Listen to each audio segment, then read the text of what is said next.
Woodturners Journal. My name's Jerrod, and today I'm going to be making a wooden spoon. I've never done this before, and I'm not sure how it's going to come out, but I think in my head a pretty good idea of how I think it would be done. I've kind of read a little bit, and I've seen some other people do it, but I've seen a lot more people do it on bandsaws. I'm going to attempt to do this how I think it would be done without a bandsaw, doing it strictly on the lathe, and then maybe using a little grinding tool to finish it off. So what I did is I have my chuck here, and I took off two of the holders for it, and I'm going to fasten this in there.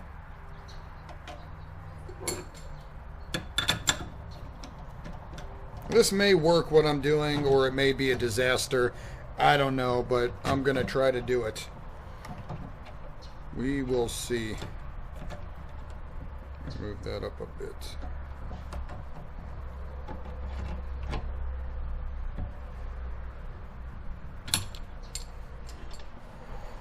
So what I did was I put a marker on here and I spun it around, seeing how big I could make the actual spoon part.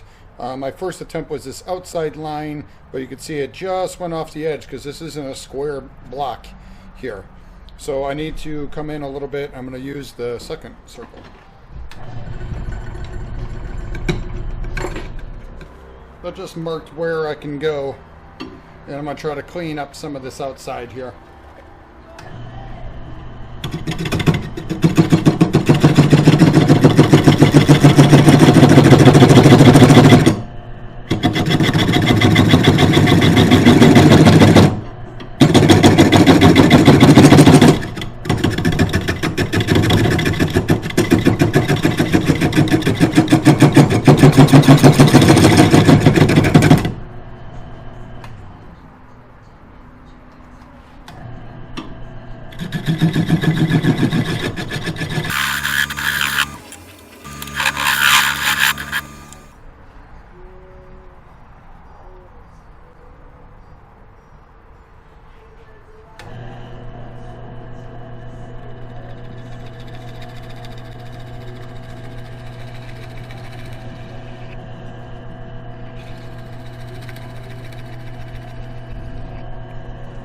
Marked how deep I can go now.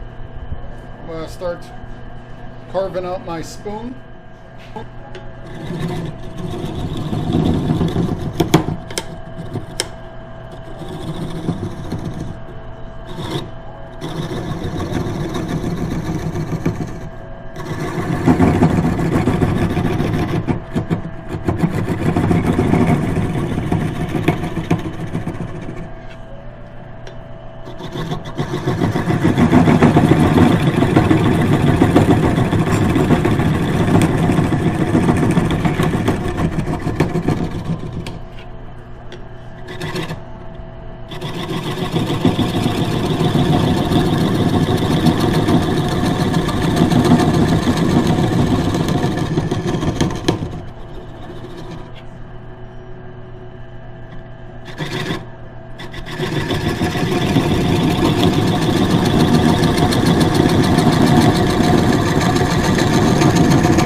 I think it's time to sharpen my tools.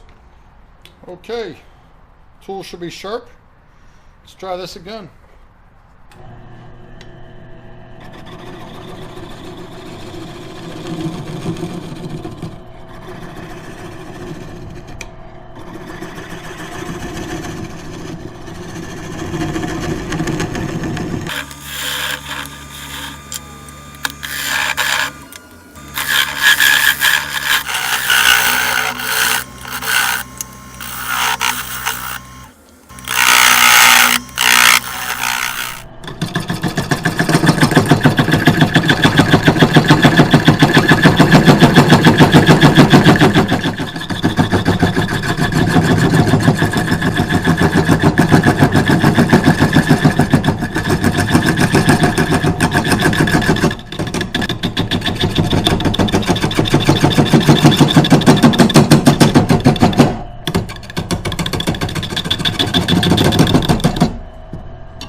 That edge does not want to stay on there.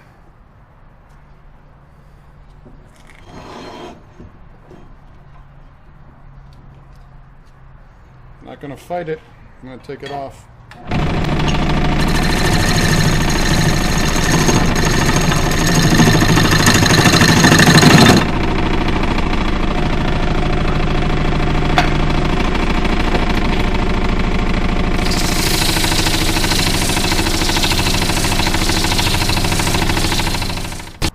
Okay, I'm going to flip it around.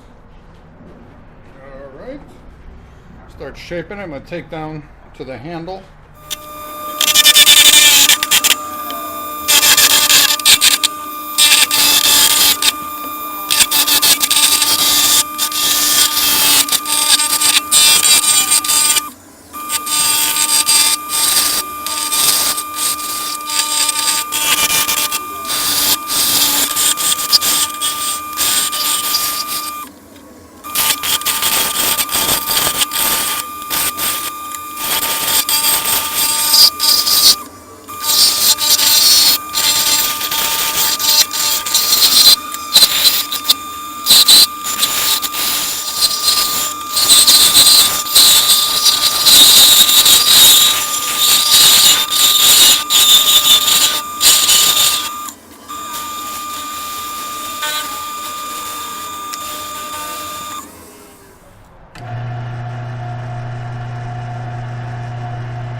I put it back in the chuck and I reverse mounted it.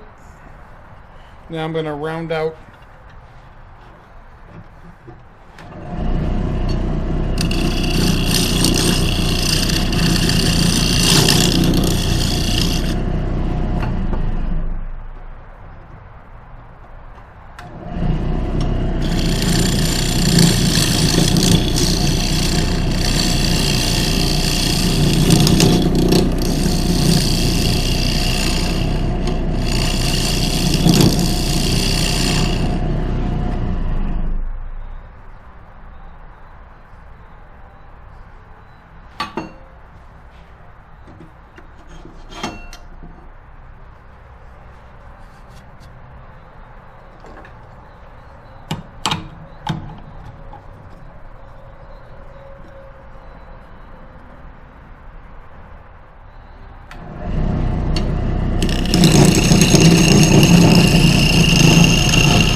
here we are, and I'm just going to take the Dremel with the sander on there and just kind of knock off any kind of hard edges, sand it all down, and then I will take hand sandpaper and finish out the rest. But all the heavy work I'm going to use the Dremel for.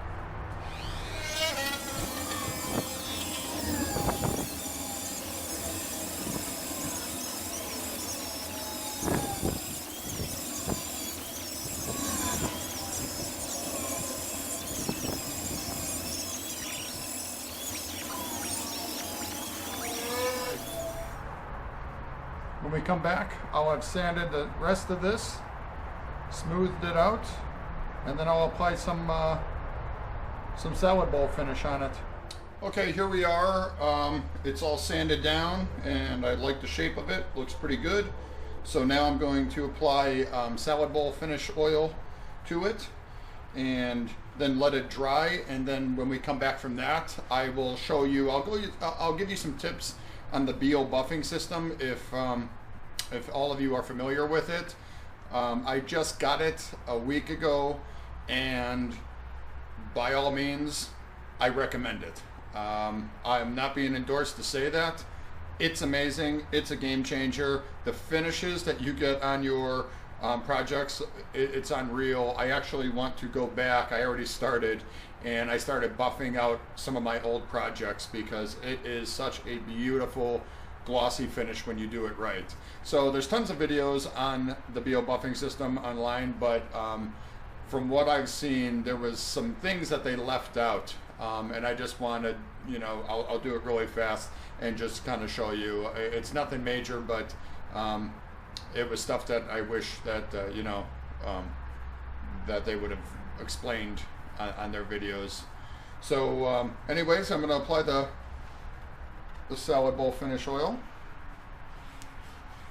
and I've cleaned all this up already. I wiped it down last night with mineral spirits just to get all the sawdust off of it, let it dry.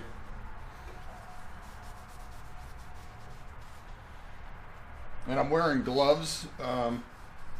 You kind of want to. I have a bad habit of forgetting to wear my gloves when I'm doing this stuff. I usually just go right in the house and wash my hands, and it's not a big deal. But I had another viewer write me, and he was absolutely correct that this stuff soaks in your skin, and you really don't want the long-term effects of having it. So I promised him that I'm going to do a better job of actually wearing gloves whenever I'm handling these chemicals. So, and that's that. We'll let it dry. So here we are. The spoon's ready to be polished and buffed. But before I start, I just want to point out a few things with the Beall Buffing System. The people online had some good points, but nobody emphasizes speed. I've seen people using this at over 3,000 RPMs, and I feel when I first got it, that's what I was doing, and I feel it's way too much. You end up like you get a shine, but it's not a really refined shine on it. I think it goes so fast and gets so hot that it kind of ruins the polish a little bit. So you don't get the full extent of everything it should be doing. So the system actually calls for 1,700 RPMs. My lathe is in between. It's either 1250 or it's over 1800. So I am actually just putting it on the 1250, and I find that that's been plenty. And then the next thing is really light. You want to not put a lot of pressure on this because a lot of pressure makes it really rough on there, and once again, it's almost defeating the purpose. I find really nice and light. I mean, I'm touching it on there, but I'm just gently doing it, and you have to keep it moving the whole time because, once again, with the speed and a lot of pressure, it will burn your finish. If you have some kind of polyurethane finish or anything like that, it will end up heating it up and kind of ruining and smearing your finish. So lighter is better in this, and if you're not getting the shine you want, just keep on going over it. The other videos and stuff and other people online have said, You don't want too much of this. That's exactly correct. You know, as it's spinning, you only hold it on there for about 3 seconds. For the diamond, only about a second, and then for the wax, probably only another second. You don't want too much of this because it ends up getting really gummy and building up on you. So you just want to make sure you just have enough, and those are kind of my tips for the system. So wear respiratory protection and wear goggles, because the stuff that comes off of both the cloth and this compound, you know, it's hazardous. So make sure that you're wearing proper protection.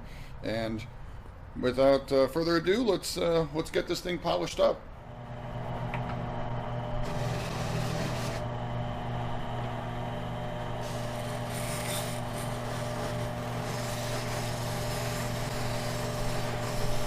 And keep it moving, nice and light.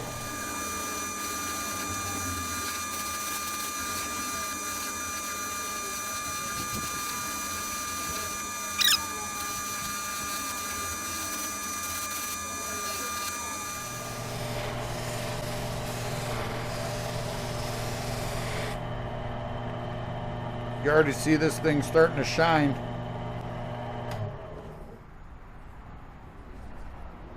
I'm going to do the diamond finish now.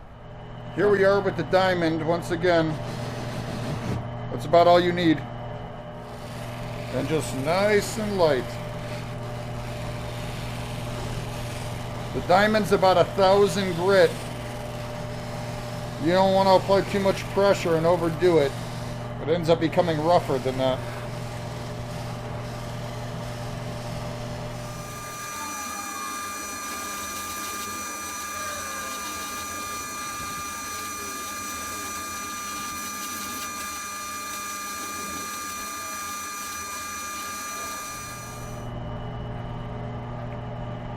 And now it's really shining. Here we are, it's ready for the wax.